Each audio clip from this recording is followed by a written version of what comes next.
सिद्ध करायचं होतं मला माहित नाही,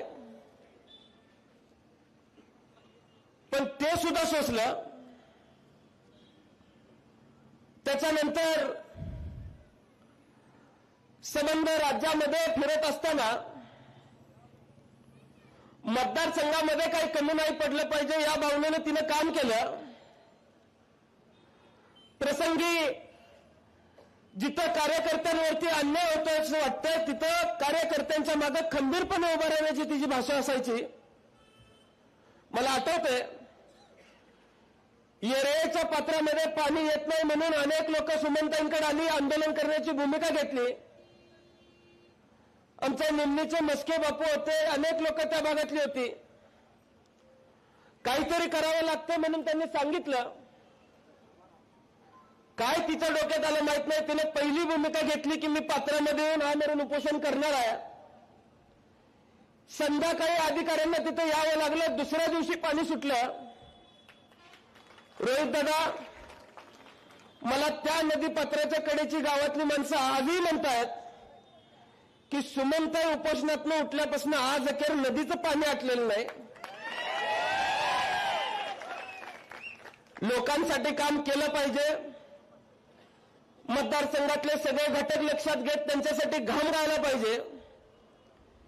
ही भूमिका आणि हा विचार जेवढा वडिलांपासून मिळाला त्याच्यापेक्षा तो जास्त विचार माझ्या आईकडून मिळाला, म्हणून मला माझ्या आईचा अभिमान आहे. आबा व्यासपीठावरून अनेक वेळेला म्हणायचे की प्रसंगाला सामोरं जात असताना माझ्या आजीनं जे सोसलं हे सांगत असताना माझी आई वाघीण आहे असं आबा छाती टोकून सांगायचे. आज ती संधी गेल्या 9 वर्षातल्या तुझ्या कार्यामुळे मला मिळाली आणि माझी आई सुद्धा वाघीण आहे हे सांगायची संधी मला तुझ्या कार्यातून मिळालेली आहे. मी आज आईच्या प्रती सुद्धा कृतज्ञता व्यक्त करतो. गेल्या 9 वर्षामध्ये आबांच्या माध्यमातून काय काम झालं 2014 पूर्वी या बाबतीत मी फार बोलणार नाही. त्या बाबतीत आतापर्यंत आपण सर्वांनी माहिती घेतली. पण 2014 नंतर आम्ही सर्वांनी एक गोष्ट ठरवली होती की जे जे आबांचं स्वप्न अपूर्ण राहिलंय ते स्वप्न पूर्ण करण्याच्या दृष्टीनं आपण कामाला लागायचं आहे. आबांनी या मतदारसंघामध्ये अनेक सिंचन योजना आणल्या. जो भाग दुष्काळी ओळखला जायचा त्या भागामध्ये चांगलं पाणी द्यायचा प्रयत्न आबांच्या माध्यमातून झाला. पण आमचा मागे राहिला तो हक्काचा भाग राहिला. सावज पूर्व भाग हक्काचा मागे राहिला. आम्ही प्रयत्न केले की इथं टेंबू योजनेचं पाणी आलं पाहिजे. सातत्याने 2014 ते 2019 मध्ये प्रयत्न करत असताना रोहित दादा आम्हाला एक अनुभव आला. जयंत पाटील साहेबांच्या नेतृत्वामध्ये आम्ही एक शिष्टमंडळ माजी जलसंपदा मंत्र्यांकडे घेऊन गेलो. माझ्या सावज भागातले शेतकरी सुद्धा तिथे उपस्थित होते. त्यांनी सांगितलं की आम्हाला आमच्या हक्काचं पाणी मिळालं पाहिजे. आमच्या बागा वाळायला लागलेल्या आहेत. तर उद्धटपणे त्या मंत्र्यांनी उत्तर दिलं की जमत नसतील तर बागा काढून टाका. आणि तिथून ती बैठक उठवण्याचं काम त्या मंत्र्यांनी केलं. आज आपल्या समोर ज्या पक्षातून उमेदवार उभारणार आहेत त्याच पक्षाचे घटक पक्षाचे मंत्री आज तिथं सुद्धा कार्य करतायत. मी या मतदारसंघातल्या सर्वसामान्य शेतकऱ्यांच्या वतीनं समोरच्या पक्षाला सांगू इच्छितो की ज्यांनी आम्हाला आमच्या बागा काढायचा सल्ला दिला त्यांना या मतदारसंघातून काढून टाकल्याशिवाय आम्ही सुद्धा स्वस्थ बसणार नाही हे सांगण्याची भूमिका आपण सर्वांनी घेतली पाहिजे. टेंबू योजना पूर्ण झाली पाहिजे यासाठी महाविकास आघाडीचं सरकार आल्यानंतर आम्ही प्रयत्न केला. लवादाचे प्रश्न होते. महाराष्ट्र कर्नाटक सरकारचा वाद मिटवायचा होता. आदरणीय जयंत पाटील साहेबांच्या नेतृत्वामध्ये ते पार पाडलं. पण त्याच्यानंतर महाविकास आघाडीचं सरकार सुद्धा पाडलं गेलं. पुन्हा महायुतीचं सरकार आलं. एखाद्या प्रस्तावाला तत्वतः मान्यता मिळाल्यानंतर पाहतो सातत्याने मागणी करून सुद्धा आमच्या प्रस्तावाला मान्यता दिली जात नव्हती, मंजुरी दिली जात नव्हती. यासाठी आम्ही प्रयत्न करत होतो. आम्हाला निर्णय घ्यावा लागला. त्या भागातल्या शेतकऱ्यांसह आमरण उपोषणाला आम्हाला सांगलीमध्ये बसावं लागलं. 2 दिवसाच्या उपोषणानंतर आदरणीय पवार साहेबांनी मध्यस्थी केली. पवार साहेबांनी या राज्याच्या जलसंपदा मंत्र्यांना आम्हाला जोडून दिलं आणि ती मध्यस्थी करत असताना साहेबांनी त्यांना सांगितलं की आज एक विधानसभेचे सदस्य आमरण उपोषणाला बसलेले आहेत आणि असं असताना त्यांचा प्रश्न जर आपण लक्षामध्ये घेतला नाही तर विधानसभेच्या सदस्याचा आपण अपमान करतोय, त्या भागातल्या लोकांचा आपण अपमान करतोय. त्या प्रस्तावाला लगेच मान्यता देण्यात यावी. 1.5 दिवसाच्या आमरण उपोषणानंतर राज्य सरकारला जाग आली. आमच्या 8 टीएमसी पाण्याला मंजुरी द्यायचा प्रयत्न त्यांनी करतो म्हणून सांगितलं. आम्ही प्रयत्न चालणार नाही म्हणून सांगितलं. पत्र मिळाल्यानंतरच आम्ही उठणारी भूमिका आम्ही घेतली आणि 1.5 दिवसाच्या उपोषणानंतर 8 टीएमसी पाणी मंजूर झालं असं जीआर त्यांना काढावा लागला. त्यातलं 1.5 टीएमसी पाणी हे माझ्या मतदारसंघासाठी आरक्षित झालं. टेंबू योजनेमध्ये जी गावं अधिकृतरित्या समाविष्ट व्हायची होती ती सगळी गावं झाली. भागामध्ये येणाऱ्या काळामध्ये पाणी येणार आहे. पाण्याच्या माध्यमातून शेती चांगली होणार आहे. पण नोकऱ्यांचा प्रश्न अनेक ठिकाणी भेडसावणार आहे. संबंध महाराष्ट्रामध्ये अनेक ठिकाणी एमआयडीसीची मागणी होती. पण महाराष्ट्रातल्या 2 रोहितांना एमआयडीसीसाठी इतका संघर्ष करावा लागला. रोहित दादा मला मिळाली तरी तुम्हाला अजून मिळालं नाही. माझी इच्छाच आहे त्या खात्यात तुम्ही बसावं. तुम्ही एकदा का त्या खात्यात बसला 10,000 मुलं या मतदारसंघातली मानेराजुरीच्या माळावरती जर नाही कामाला जाऊन लावून दाखवली तर मी सुद्धा आर पाटलांचा पट्टा म्हणून शब्द देणार नाही. तुम्हाला राज्य पातळीवरच्या अडचणी होत्या म्हणून झालं नाही. मला मात्र इथल्या काही किरकोळ लोकांच्या अडचणी होत्या. त्यांनी घाट घातला होता. आबा एमआयडीसी करत असताना फक्त आबांना श्रेय जातं म्हणून एमआयडीसी होऊन दिली नाही. पण त्याचं श्रेय फक्त आबांना जात नव्हतं. या मतदारसंघातल्या हजारो तरुणांचे हात बेकार ठेवण्याचं काम तुमच्या माध्यमातून झालेलं आहे आणि त्याचं पान फेडल्याशिवाय इथली तरुण पिढी येणाऱ्या काळामध्ये गप बसणार नाही हे मला तुम्हाला सांगायचं आहे. आज हे सांगतायत, वेगवेगळ्या ठिकाणी उभारतायत. मला असं कळालं की पुणे, मुंबई, दिल्ली अशा 3 ठिकाणाचं पीआर टीम तासगाव सारख्या ठिकाणी आणलेल्या आहेत. माझी तासगाव कवठे मधल्या मतदारसंघातल्या गावगाड्यातली पोरं त्या पीआर टीमला बास आहेत. गेल्या 9 वर्षात या मतदारसंघात आम्ही काम केलेलं आहे. रुग्णसेवा आबांच्या माध्यमातून व्हायची. अनेक लोकांनी इच्छा व्यक्त केली की तुम्ही सुद्धा रुग्णसेवा केली पाहिजे. कोरोनाच्या नंतर आम्ही काम चालू केलं. फक्त 3.5 वर्षामध्ये 5,600 ऑपरेशन गेल्या 3.5 वर्षामध्ये आपल्या मतदारसंघामध्ये झालेले आहेत. तुम्ही जर मला काम करण्याची संधी दिली तर आपल्या मतदारसंघातल्या सिंचनाचा प्रश्न जो काही आपल्याला भेडसावतोय त्याचं नीट टाइम टेबल करून इथल्या शेतकऱ्याला कुठल्याही पद्धतीचा त्रास होणार नाही अशा पद्धतीचं सिंचन योजना मी चालवून दाखवेन. तुम्ही जर मला काम करण्याची संधी दिली तर इथल्या एमआयडीसीच्या बाबतीमध्ये जे प्रश्न, अडचणीचे प्रश्न आपल्या सर्वांसमोर आहेत ती एमआयडीसी मी उभी करून दाखवेन. तुम्ही जर मला काम करण्याची संधी दिली तर इथल्या द्राक्ष उत्पादक शेतकऱ्यांच्या बाबतीत ज्या अडचणी निर्माण झालेल्या आहेत त्यांच्या बाबतीमध्ये विधानसभेमध्ये, लोकसभेमध्ये जो आवाज उठवणं गरजेचं आहे. लोकसभेमध्ये आवाज उठवणारा माणूस तुम्ही निर्माण करून दिलेला आहे. आता विधानसभेमध्ये सुद्धा आवाज उठवणारा माणूस तुम्ही निर्माण करा, एवढीच विनंती मला तुम्हाला सर्वांना करायची आहे. या मतदारसंघामध्ये काम करत असताना रोहित दादा एक पद्धत आहे की स्वतः काही काम करायचं नाही, दुसऱ्याने आणलं की मी केलं म्हणून सांगायची पद्धत या मतदारसंघामध्ये जास्त आहे. गेल्या उन्हाळ्यात या मतदारसंघातली लोक सगळ्याच लाईन पूर्ण आहेत, सगळ्या स्कीम पूर्ण आहेत, फक्त पाणी मिळावं म्हणून अपेक्षा धरून होती, आस धरून होती.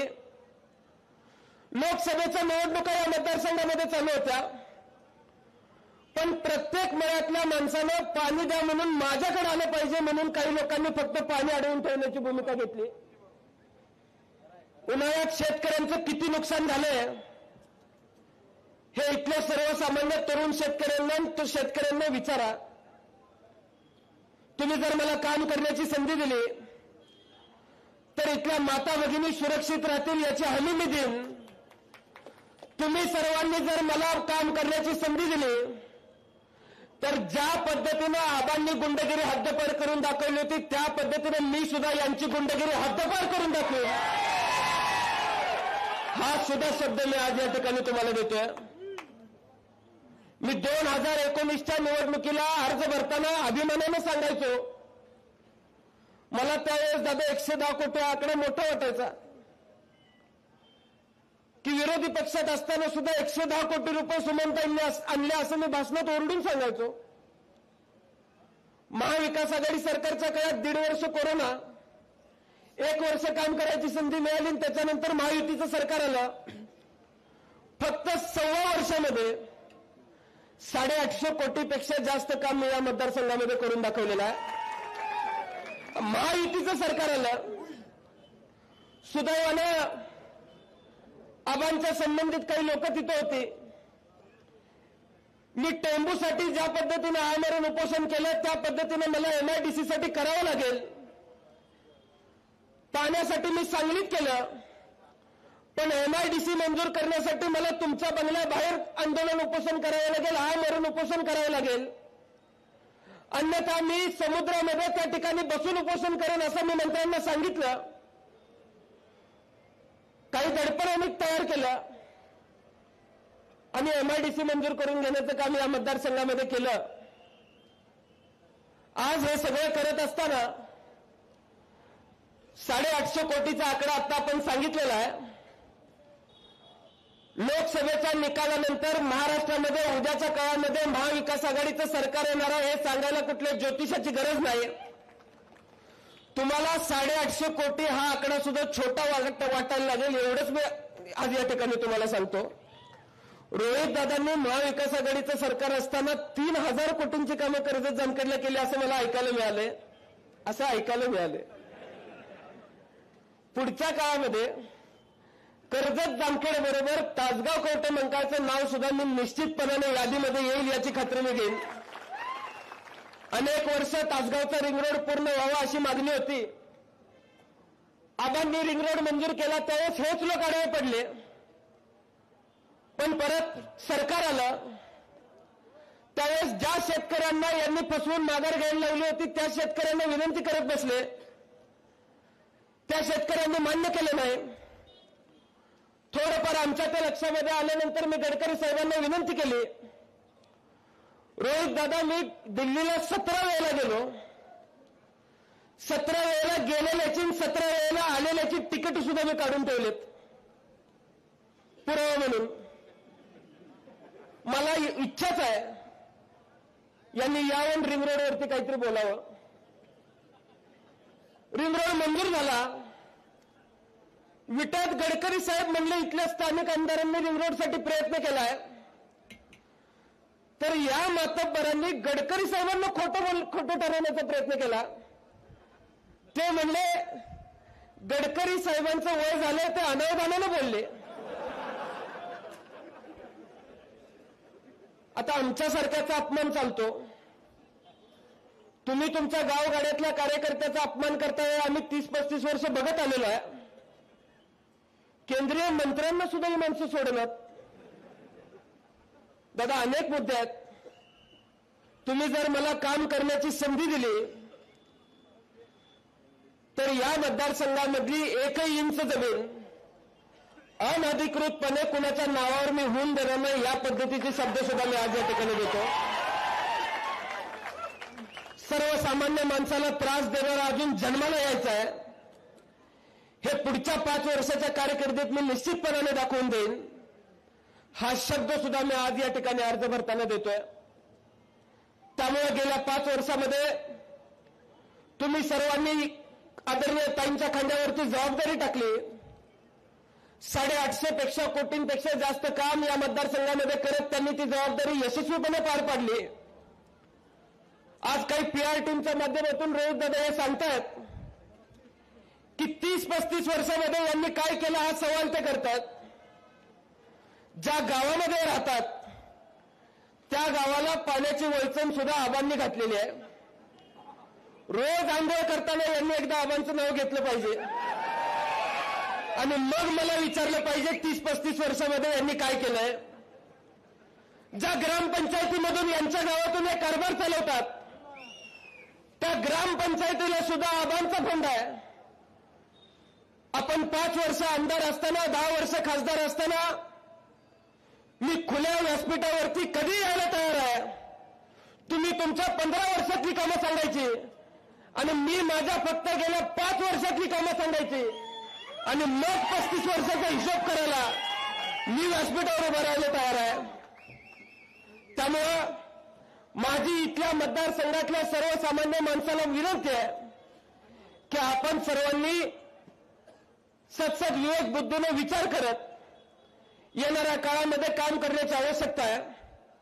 इथे उपस्थित असलेल्या सर्व कार्यकर्त्यांना मी विनंती करेन, तुमच्या आशीर्वादाच्या जोरावरती मी आज अर्ज भरलेला आहे. आपलं चिन्ह तुतारी वाजवणारा माणूस आहे. रोज दादा मला असं ऐकायला मिळालं की 30-35 वर्षामध्ये काय काम केलं हे विचारत असताना अशाही आमच्या चर्चा झाल्या की कुठलाच पक्ष तिकीट देत नाही म्हणणार आपण घड्याळाकडे जाऊया. आबांच्यामुळे या मतदारसंघामध्ये घड्याळ रुजलंय, थोडीफार मतं त्यातली मिळतील म्हणून हे घड्याळ चिन्ह घेतलंय काल असं मला कळालं. ज्या बारामतीमध्ये घड्याळाचा जन्म झाला त्या बारामतीमध्ये लोकसभेला तुतारी वाजवणाऱ्या माणसाला 48,000चं मताधिक्य आहे. ज्या माणसाने घड्याळ बनवलं त्या माणसाने घड्याळाचे सेल काढून टाकलेले. तुम्ही त्या घड्याळाची काळजी अजिबात करू नका. आपण सर्वांनी एक गोष्ट लक्षामध्ये घेण्याची आवश्यकता आहे. आज आदरणीय पवार साहेबांना आपल्या सर्वांच्या ताकदीची गरज आहे. आज आदरणीय पवार साहेब महाराष्ट्राचा स्वाभिमान दिल्ली पुढे दाखवत आहेत. तो स्वाभिमान टिकवण्याचं काम तुम्ही सर्वांनी मत देऊन करायचं आहे. त्यामुळे पुढचे 20 दिवस घरामध्ये न बसता तुतारी वाजवणारा माणूस हा घराघरामध्ये पोहोचवण्याचं काम तुमच्या सर्वांच्या माध्यमातून झालं पाहिजे, एवढीच विनंती मी आज या ठिकाणी करतो. आणि मला असंही कळालंय की 4 रोहित रावसाहेब पाटील शोधून ठेवलेत. त्यामुळे तुम्ही त्याची काळजी करू नका. तुतारी वाजवणारा माणूस आणि रोहित पाटील हा खंबीर आहेत. तुम्ही सगळ्यांनी आशीर्वाद दिला तर यांनी काही षडयंत्र केली, कुणी एकत्र आले तरी निश्चितपणाने फरक पडणार नाही. अशा पद्धतीच्या निवडणुका अनेक या तालुक्यामध्ये झालेल्या आहेत. त्यामुळे आजपर्यंत आबांचं राजकारण सर्वसामान्य माणसांच्या जोरावरती होतं. या पुढच्या काळात माझं राजकारण सुद्धा सर्वसामान्यांच्या आशीर्वादावरतीच चालणार आहे, हे मी आज या ठिकाणी सांगू इच्छितो. त्यामुळं आपण सर्वांनी निर्धार करण्याची आवश्यकता आहे. घराघरामध्ये तुतारी वाजवणारा माणूस पोचवायचा आहे, घराघरामध्ये आपला उमेदवार पोचवायचा आहे आणि 23 तारखेला घराघरातला माणूस बाहेर काढून गुलाल उधळायचा आहे, भंडारा उधळायचा आहे. त्यामुळं आपल्या सर्वांच्या वरती विश्वास ठेवत आम्ही सर्वजण निश्चिंत आहोत. महाराष्ट्राच्या आणि तासगाव कवठे मंकाळच्या घराघरामध्ये आबांचा विचार पोहोचवण्यासाठी आबांचे डोळे सज्ज आहेत. हे येणाऱ्या 20 दिवसामध्ये आपण दाखवून देऊया. आणि आज आपण हा अर्ज भरण्यासाठी मोठ्या संख्येने इथे उपस्थित राहिलात त्याबद्दल मी मनापासून आपल्या सर्वांचे आभार मानतो आणि माझे 2 शब्द संपवतो. जय हिंद, जय महाराष्ट्र, जय राष्ट्रवादी. धन्यवाद. आदरणीय सुमनताई 80,000 निवडून आल्या. रोहित दादा 1,00,000 मतानं निवडून येणार. एकदा जोरदार टाळी झाली पाहिजे. आणि महाराष्ट्राचा हिटमॅन रोहित पवार बोलतात. एकदा जोरदार टाळी त्यांच्यासाठी.